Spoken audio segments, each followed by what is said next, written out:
Estamos nuevamente en coyuntura, esta vez con Roberto Pereira, antiguo profesor de la Universidad Católica, uno de nuestros más importantes expertos en libertades informativas. Él ha sido consultor para la GIZ, para la Defensoría del Pueblo y para el Banco Mundial en estas materias. Es actualmente socio de el Benítez Vargas Ciudad. Roberto, ¿cómo estás? ¿Qué tal? Muy buenas tardes, César. Un gusto estar en tu programa y te felicito por esta iniciativa muy importante. Encantado que estés con nosotros. Roberto, queremos hablar de filtraciones de información oficial en los medios. Hace muy poco hemos estado con Luis Pázara, que sabes, acaba de publicar en IDL un artículo importante, cuando de los fiscales depende tanto, que sigue en la saga a otro que publicó el año pasado, El espectáculo de los fiscales. Él básicamente denuncia que, desde donde lo ve el Ministerio Público, está utilizando filtraciones a los medios de comunicación para crear cercos que adelgazan el margen de maniobra de la judicatura en el control sobre casos que terminan congelándose en prisiones preventivas y investigaciones de 36, 40 o 60 meses. ¿Qué impresiones te provoca esta denuncia? Bueno, creo que Luis Pázar ha destacado un problema, ¿no? Que yo no sé si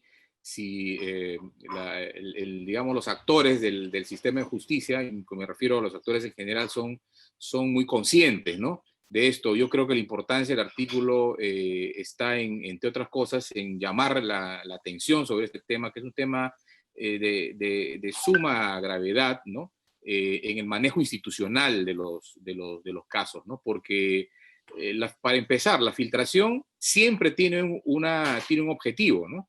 Tiene un objetivo espurio, ¿no? Porque, claro, la filtración es clandestina, el responsable de esto se esconde, ¿no?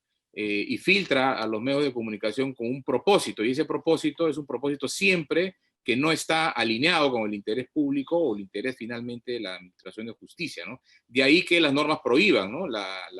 Este tipo de prácticas, y en algunos ordenamientos jurídicos incluso se penaliza la filtración de información fuera de los canales, de los cauces de comunicación del sistema de justicia, ¿no? Ahora mismo en España ha habido un caso muy importante de filtraciones, por ejemplo en el caso Dina, ¿no? Donde está involucrado un ex guardia civil, ¿no? En Chile también se han producido filtraciones, por ejemplo, en las investigaciones al hijo de la expresidenta Bachelet, ¿no?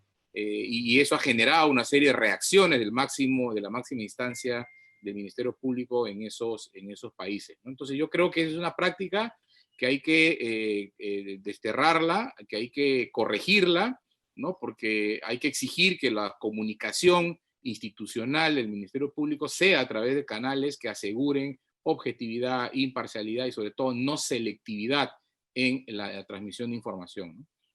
Menos si la selectividad es subjetiva, ¿no? Porque de alguna manera lo que Luis está denunciando son verdaderos conflictos de interés generados por una suerte de canje entre primicia y respaldo. Pero mencionaste canales institucionales de comunicación de información. ¿En qué tipo de canales estás pensando? Sí.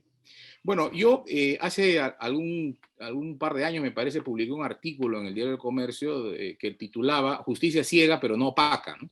Y que precisamente llamaba la atención sobre esta necesidad, sobre todo en este tipo de casos que tienen una repercusión pública importante y que tienen como procesados a personajes públicos de alto perfil, ¿no? Esos casos no pueden estar sometidos a un criterio, pues, de reserva, ¿no? Casi absoluto.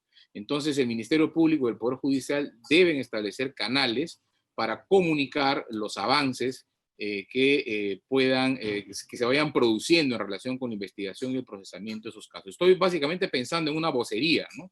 En una vocería institucional con una persona preparada, una persona profesional que pueda transmitir la información de manera absolutamente objetiva y sin selectividades, ¿no? Sin estas preferencias, ¿no? Sin estas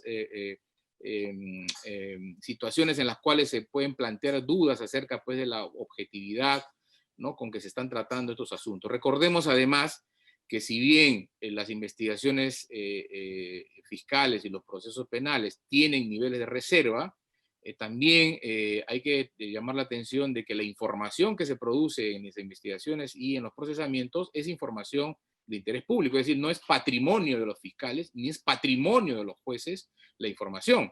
en un punto, la información que se produce en las investigaciones o en los procesamientos, sin duda puede tener un interés público y el público tiene derecho a poder conocer. Ciertamente, con las precauciones y las reservas del caso, ¿no? Que son básicamente dos: no afectar el éxito o el desarrollo de las investigaciones y los procesos, y no afectar los derechos fundamentales de las personas que están involucradas. Después de eso, no veo yo razón o justificación para no revelar información de las investigaciones y los procesos, sobre todo tratándose de, ya insisto, en estos asuntos de alto interés público, ¿no? Entonces, yo creería que debería haber un protocolo institucional, tanto a nivel del Ministerio Público y Poder Judicial, con voceros profesionales que puedan brindar información cada cierto tiempo a la población a través de los medios de comunicación sobre los resultados de los procesos, las personas que están siendo procesadas, los estadios de las investigaciones,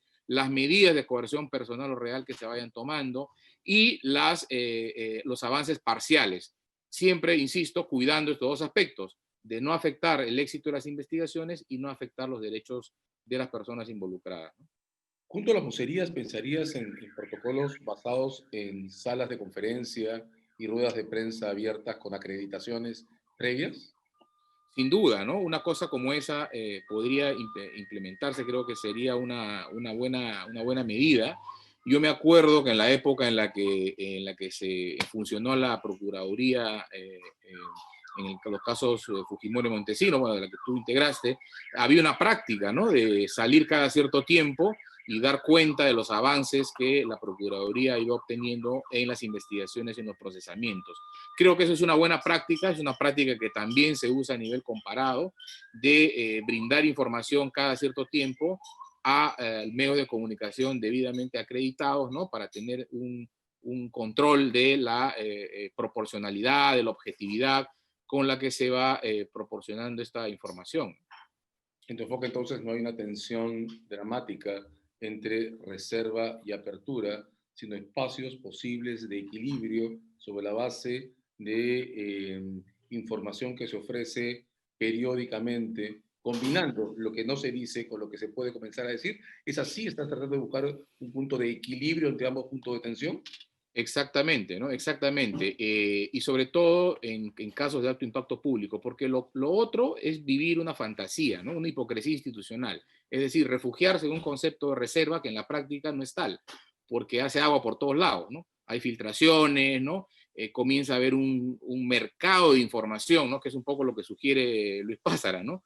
Que es desfavorable desde todo punto de vista, porque genera prácticas nocivas de un relacionamiento entre el sistema de justicia y la prensa clandestino, un relacionamiento que no es un buen relacionamiento, y por otro lado genera una serie de problemas de afectaciones a la credibilidad del Ministerio Público y también a los derechos de los procesados, porque imagínate cómo se sentiría un procesado que se filtre información que lo coloca ante la opinión pública en una situación pues ya casi de culpable, ¿no?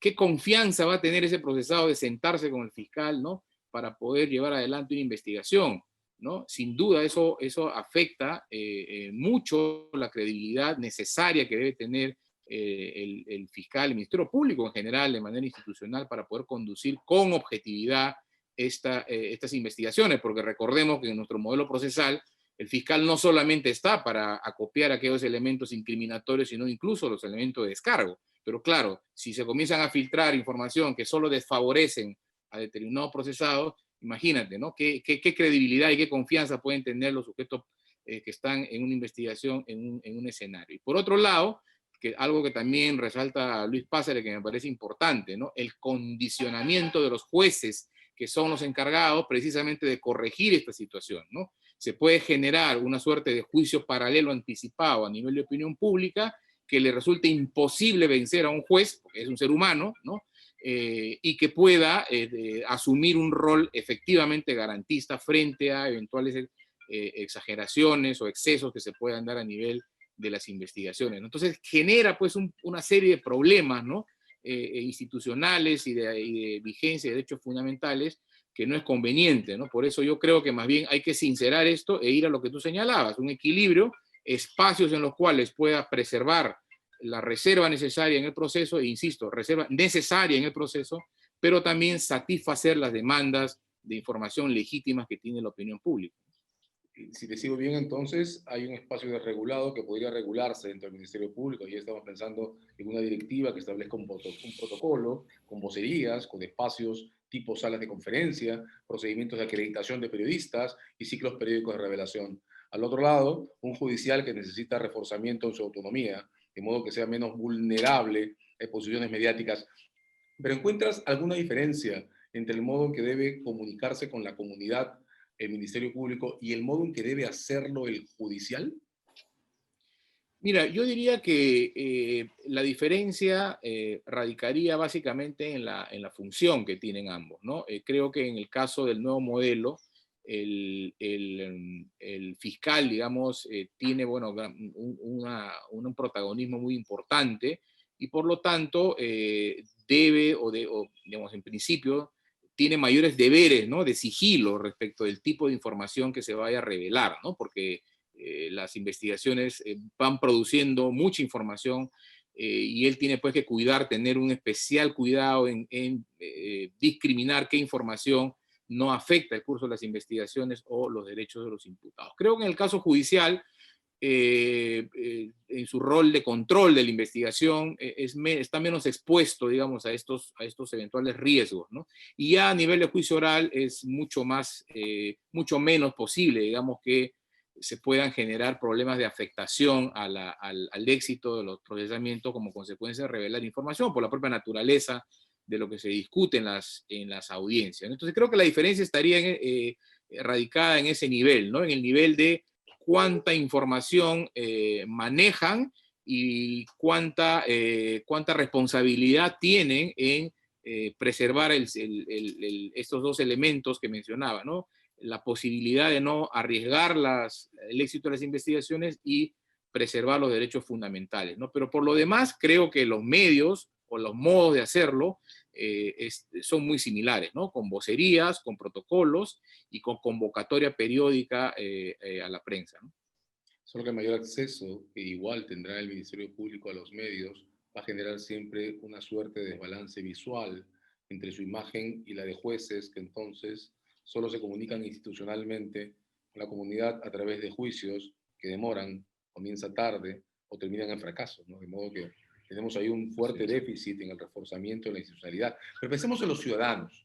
En este mismo marco de señales comunicacionales del sistema, ¿qué impresión te da el uso que hemos visto insistente de estos chalecos que se ponen a los detenidos con un membrete enorme que los etiqueta como detenidos mientras se permiten que los medios filmen sus traslados a las camionetas esposados con estas frazadas simbólicas que no visibilizan sino que refuerzan la imagen de los grilletes? ¿Qué estamos haciendo en términos de protección de los ciudadanos bajo proceso, Roberto? Bueno, esa práctica me parece una práctica absolutamente premoderna. Esa práctica es manifiestamente contraria y reñida con un derecho penal, ¿no? Racional, con un derecho penal moderno, que no tiene pues como objeto exhibir a la gente, ¿no es cierto?, en público, para que el público se forme ideas, ¿no?, que no se corresponden, ¿no? Es quebrar la dignidad de la persona, ¿no? Humillarla, ¿no? Es exponerla a un espectáculo absolutamente innecesario y reprobable, ¿no? Yo creo que esas prácticas deberían ser desterradas, y lo peor es que, claro, si no se hace nada, esto se va normalizando, ¿no? Y cada vez más la gente demanda ese tipo de información, consume ese tipo de información, que claramente es una información, una manera, digamos, de tratar a un procesado, ¿no?, a un imputado, absolutamente fuera de todo canal o cauce constitucional, ¿no? Esto me hace recordar a una frase que en una de las películas de Mario Moreno Cantinflas, ¿no?, ante un tribunal dice, ¿no?, por favor, ¿no?, más respeto, que soy el acusado, ¿no? Creo que esa exigencia es aplicable acá, ¿no? Hay que respetar a la persona, ¿no? Sobre todo al acusado que está en una situación de vulnerabilidad, ¿no? El sistema, cuando te incorpora como imputado, ¿no?, sin duda despliega sobre la persona una serie de mecanismos de violencia institucional, ¿no?, que debe ser contenida, ¿no?, y que solamente debe ser utilizada para lo estrictamente necesario. Toda violencia adicional, exponer, por ejemplo, a esta gente con chalecos, esposados, es un acto de violencia que claramente destruye su imagen ante la opinión pública de manera absolutamente innecesaria. Por lo tanto, yo soy una persona que critica y estoy en contra, pero de manera muy radical sobre esa práctica, ¿no? Hablemos ahora de los medios. De varias maneras, podríamos, querría tu opinión, estar también en medio de una situación marcada por estímulos perversos. Yo recuerdo mucho un conversatorio sobre ética periodística en el que un reportero pidió la palabra para preguntar de qué estábamos hablando, ¿no? Porque cuando él salía a hacer sus rondas de cronista, lo que su director le pedía eran, uso comillas, pepas. Y en consecuencia lo que tenía que traer eran, comillas, pepas.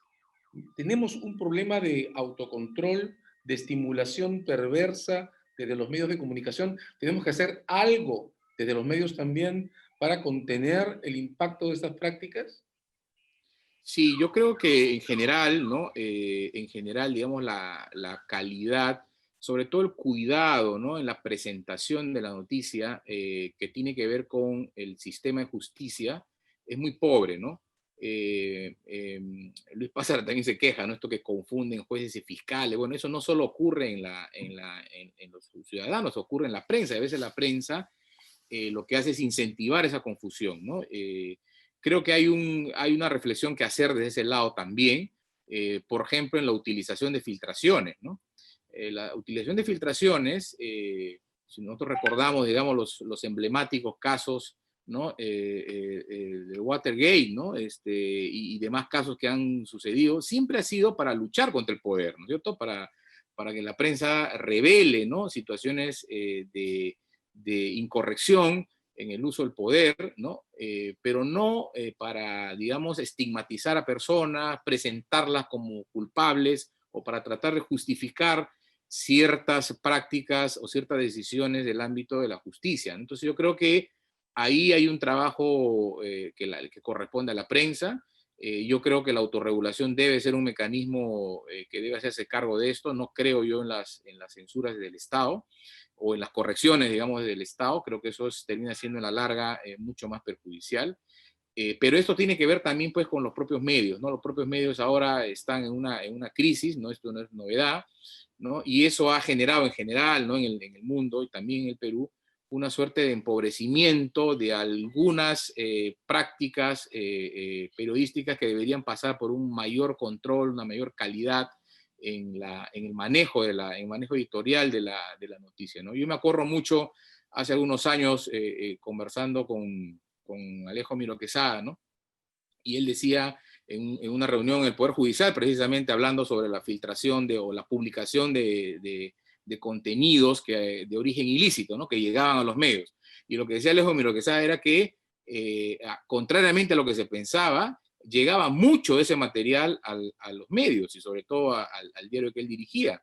Pero ahí estaba pues la sensatez, ¿no es cierto?, la ponderación del editor, del director del medio para saber qué cosa publicar y qué cosa no publicar, ¿no? Y además cómo publicarlo, ¿no? Creo que eso está fallando ahora, ¿no?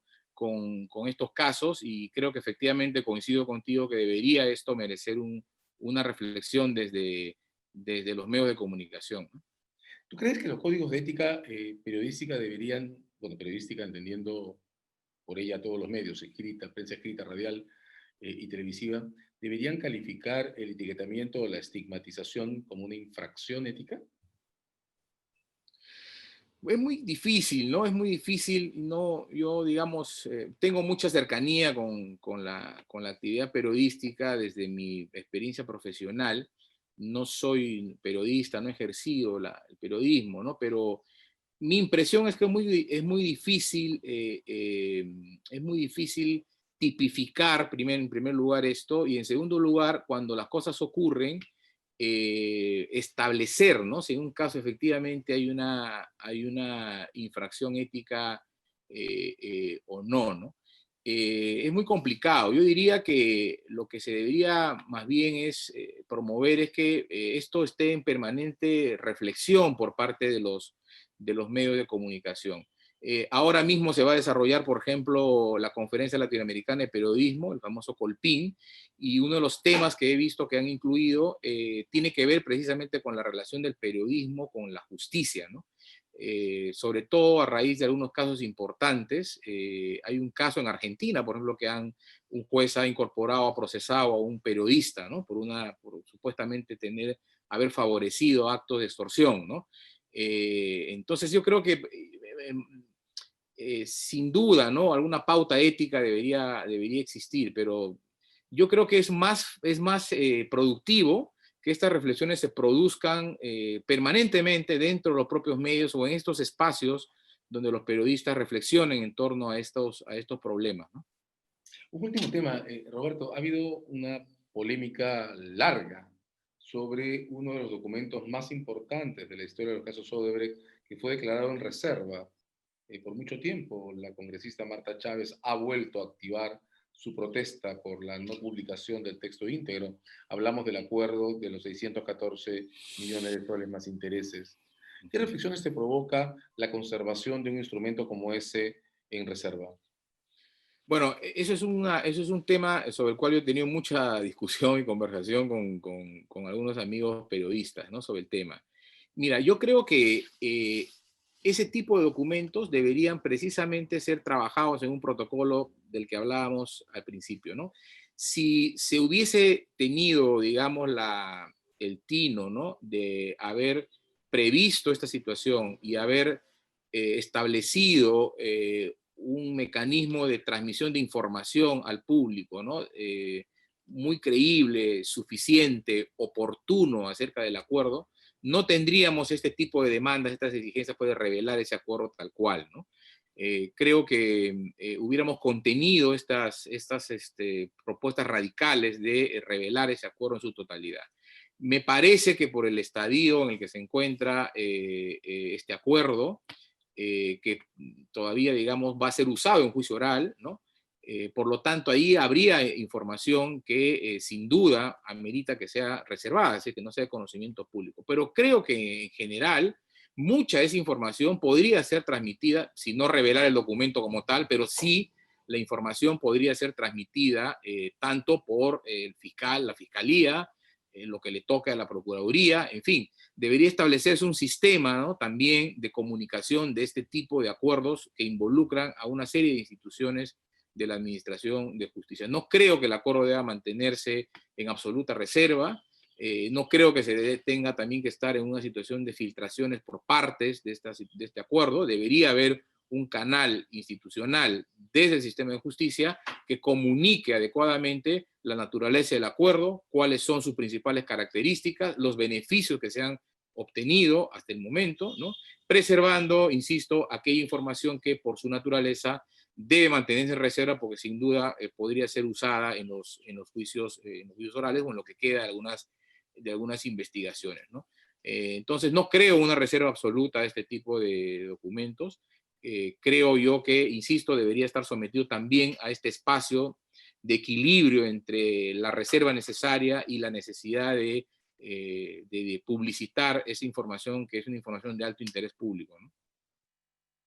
En coyuntura, hemos estado con Roberto Pereira explorando alternativas para poder estabilizar los problemas que estas filtraciones generan y poder regular un área en el que estamos moviéndonos todavía a tientas, sin hacernos cargo de las consecuencias. Muchas gracias, Roberto. Muchas gracias, César. Un placer.